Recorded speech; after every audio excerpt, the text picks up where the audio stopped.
Allez, clap! La désistance consiste à étudier les processus de renonciation à un mode de vie, à un mode de faire et de se représenter. En l'occurrence, il s'agissait pour moi d'étudier la désistance de la délinquance. Pas toutes les formes de délinquance, plutôt la délinquance de rue, la plus visible, mais aussi la plus réprimée par nos institutions pénales. Comment est-ce qu'on change d'une position où on est impliqué dans ces carrières-là vers le retour à une forme plus ordinaire de mode de vie?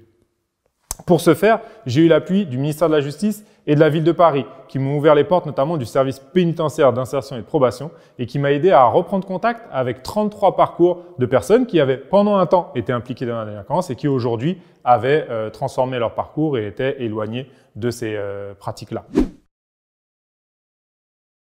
Qu'est-ce qui ressort de ces principales analyses? C'est la concurrence des sphères de socialisation. Le fait que d'avoir réussi à rendre leur parcours, leurs habitudes et leur fréquentation plus hétérogènes, plus différentes, de changer leur quotidien, ça avait permis un petit peu de rompre avec leurs habitudes précédentes, de diminuer le temps disponible à délinquer aussi tout simplement dans une journée et de les réorienter vers d'autres manières de créer leur identité, d'occuper un emploi et de fréquenter d'autres lieux et d'autres personnes. Le processus, il n'est pas palpable, il n'est pas conscient, il n'est pas objectif. Il arrive plutôt de manière insidieuse et progressive.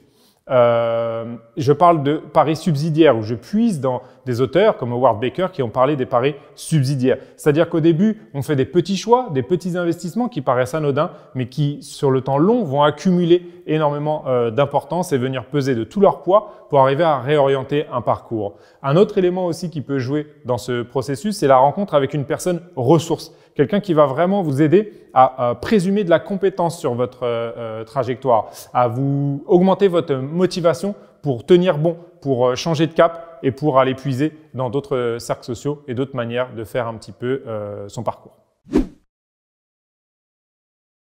Le terreau de mes jeunes années, tout d'abord dans un lycée de la banlieue ouest parisienne où j'ai pu voir pas mal de parcours de mes camarades un petit peu happés, tentés par la délinquance, notamment ce que j'ai appelé le pari du Lascar, c'est-à-dire le fait de se dire, bien quitte à subir certains préjugés, comme le fait de venir d'une banlieue populaire, d'avoir le stigmate de telle religion, origine ethnique, origine socio-économique aussi, eh bien, je vais aller profiter du pôle déviant, des avantages du pôle déviant, des ressources que permet la délinquance, comme le fait de se revaloriser d'un point de vue identitaire, d'être quelqu'un sur son territoire qu'on ne peut pas menacer, avec qui on ne peut pas frayer en quelque sorte, le fait aussi de tirer des revenus de ces activités délinquantes. Tout ça, ça a pu tenter certains de mes camarades à une période et orienter mon regard vers cette question. Dans un deuxième temps, arrivé à l'université, c'est beaucoup les apports théoriques de certains auteurs, notamment Michel Foucault ou Irving Goffman, qui ont pu mettre en lumière comment est-ce que,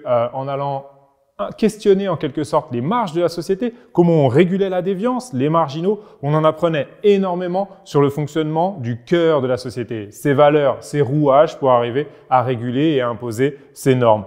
Dans un troisième temps aussi, c'est peut-être la modification, le changement de paradigme de l'état providentiel vers un état un petit peu plus managérial, libéral, qui va être répressif. Notamment les thèses de la prévention situationnelle qui se sont répandues en France et qui ont transformé un petit peu à la fois notre environnement urbain comme la manière un petit peu de réguler la société.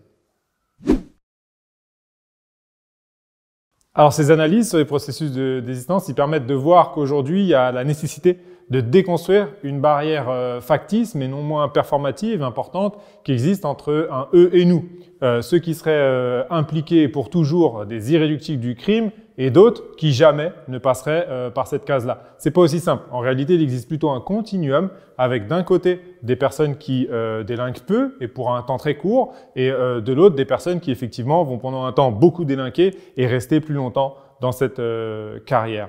On voit qu'il y a plutôt une vision plus fluide du social qui ressort et des besoins notamment d'introduire des cérémonies un petit peu de réhabilitation pour délabelliser en quelque sorte, déconstruire ce stigmate.